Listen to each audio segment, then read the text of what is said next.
नमिता और सूरज शॉपकीपर के मना करने के बाद भी उस बॉक्स को खोल दिए और दुकान से चले गए। जब शॉपकीपर उस बॉक्स को खुला हुआ देखा तो वो पसीने से तरबतर होकर डर कर बेहोश हो गया। दिल्ली के जेएससी कॉलेज में नमिता और सूरज पढ़ते थे।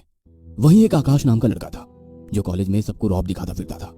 वो अपने पापा के वीसी पोस्ट होने के कारण वो कॉलेज के लड़कों और लड़कियों पर रैगिंग करता था, जिसमें सूरज और नमिता भी थे।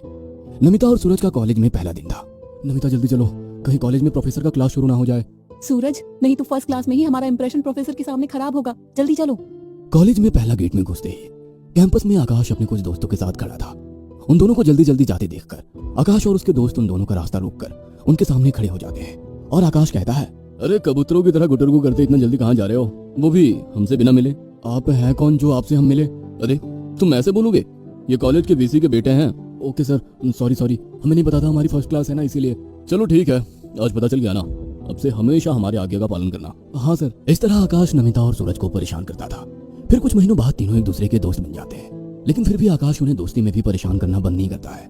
फिर एक दिन, नमिता आज मिस्ट्री शॉप चलते हैं, मुझे कुछ सामान लेना था। तुम क्या बोल रहे हो? और वहाँ से क्या सामान खरीदोगे? अरे तुम चलो तो पहले मेरे साथ, फिर मैं बताता हूँ। वहाँ जाकर सूरज जो लेने आया था वो खोजने लगता है और नमिता वहाँ शॉप में घूमकर सभी सामानों को देखने लगती है। यहाँ से जल्दी चलो, मुझे यहाँ के सामान देखकर बहुत डर लग रहा है, कहीं मुझे हार्ट अटैक ना आ जाए। क्या तुम भी पागलों जैसी बातें कर रही हो? मैं उस आकाश को डराने के लिए सामान लेने आया हूँ और तुम डर रही हो? तो तुम ऐसा करने वाले हो तो मुझे पहले बताना चाहिए था ना। सही सोचे, वो हमें बहुत परेशान करता रहता है, अब मजा आएगा। अब उसे बताएंगे कि परेशान करना क्या होता है। फिर सूरज को एक बहुत मास्क पसंद आता है और वो उसे ले लेता है और नमिता को भी दिखाता है। नमिता भी हाँ बोलती है। फिर वो दोनों कुछ और देखने लगते हैं। तभी सूरज को एक बहुत पुराना और रहस्यमय बॉक्स दिखता है। सूरज उसे खोलने जा ही रहा था कि तभी, बेटा तुम उधर क्या करने गए हो? तुम इधर आओ और उस बॉक्स को खोलना भी नहीं। क्यों दादा, इसमें क्या है?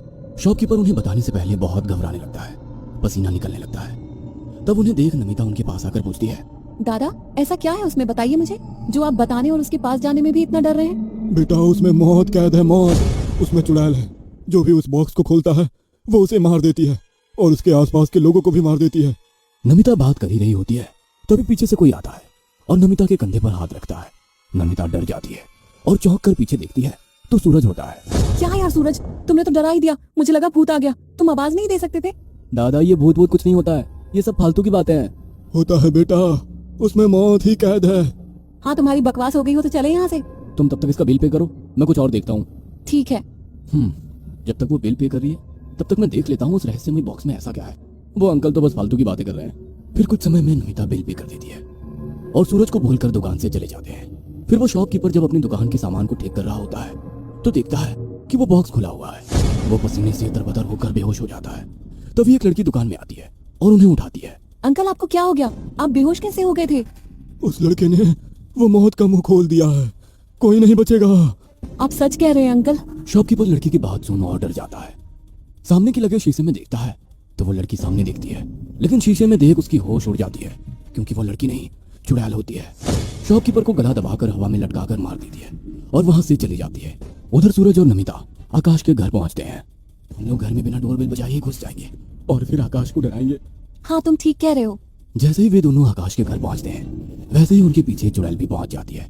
वो दोनों के घर में घुसते ही घर की लाइट चली जाती है। तभी नमिता कहती है, अरे हम उसको डराने आए हैं और हमको ही डर लग रहा है। इस घर में लग रहा है सच में कोई भूत है। पागल, तुम डरो नहीं, मैं हूं ना। मैं पीछे के गेट से जाता हूँ और आकाश को डराता हूँ और ये लाइट तो तुरंत ही आ जाएगी। सूरज ये बात बोलकर पीछे के गेट की तरफ जाता है। तभी नमिता के दिमाग में आता है कि ये मास्क मैं ही पहन लेती हूँ और चुड़ैल बनकर उसे डराऊंगी, जिससे उसे भी डर नहीं लगेगा। वो कहती है, सूरज ये मास्क मुझे देना, मैं इसे पहनकर उसे डराऊंगी, मुझे ऐसे डर लग रहा है। क्या तुम भी पागलों जैसी बोल रही हो? नहीं, ये मैं ही पहनूंगा। फिर जैसे तैसे जिद करके नमिता उससे ले लेती है और खुद पहन लेती है। वो पहनकर पीछे मुड़ती है, लेकिन सूरज उसे देखकर नहीं डरता। फिर वो मास्क मांगने लगता है। अरे मुझे दे दे, तुझे देखकर तो मुझे भी डर नहीं लग रहा है। तो वो क्या खाक डरेगा? मुझे दे।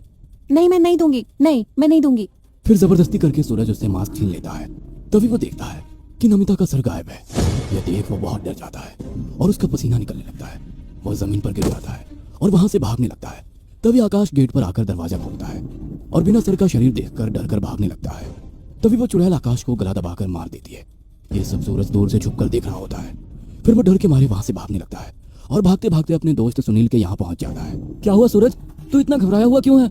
वो चुड़ैल आकाश को जान से मार दी और वो हमें भी मार देगी। क्या तू भी पागलों जैसी बातें कर रहा है? बैठ आराम से और पानी पी। सुनील के बहुत समझाने पर सूरज दरवाजा बंद करके चेयर पर बैठता है और थोड़ा पानी पीता है। तभी गेट पर एक सुंदर सी लड़की आती है और बेल बजाती है। सूरज गेट खोलने से ही मना करता है। तभी खिड़की से सुनील उस सुंदर लड़की को देखकर कहता है, हाँ हाँ क्यों नहीं खोलूंगा, उस सुंदर लड़की को शायद मुझसे कुछ काम होगा। और वो गेट खोल देता है और उसे बुलाकर बैठा देता है और खुद नाश्ता लाने के लिए अंदर जाता है। तभी सूरज को चुड़ैल की आंख दिखती है। तू ये क्या कर रहा है? तुझे भी मार देगी तो मत कर ऐसा। तुम क्या कह रहे हो? मैं क्यों मारूंगी? दोस्त तू चल यहाँ से, भाग मेरे साथ, नहीं तो तुझे भी मार देगी। अरे तुझे जाना है तो तू जा, मैं नहीं जाऊंगा। इतनी खूबसूरत लड़की मुझे ढूंढते हुए मेरे पास आई है और मैं इसे छोड़कर जाऊंगा?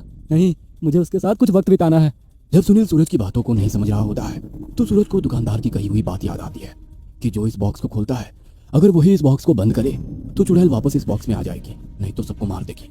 वो भागता हुआ उस दुकान में जाता है और वहां पहुंचकर भी देखता है कि वो दुकानदार को भी मारती है।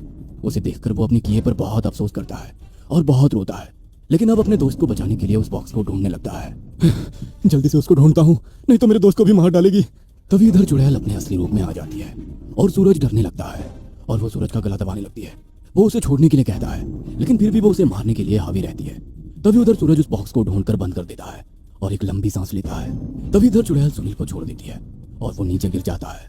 वो चुड़ैल गायब हो जाती है।